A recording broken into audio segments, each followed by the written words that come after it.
Сәлеметсіздер ме, қалдарыңыз қалай? Сіздермен Таңшолпан. Бүгін сіздерге лағманның тестасының дайындалу жолымен бөлісетін боламын.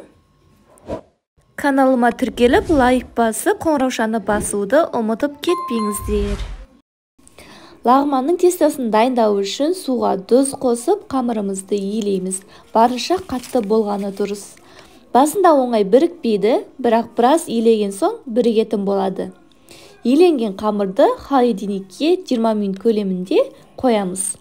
Сосын тағы бір илеп, тағы да 20 минутқа холодильникке тындырып аламыз.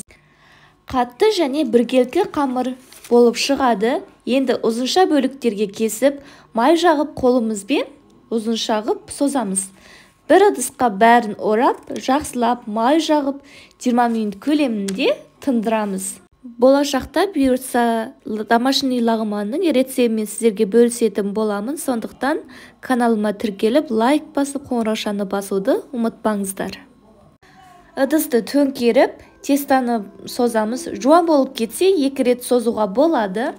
Созылған қамырды қолымызға алып, столға ұрғылаймыз.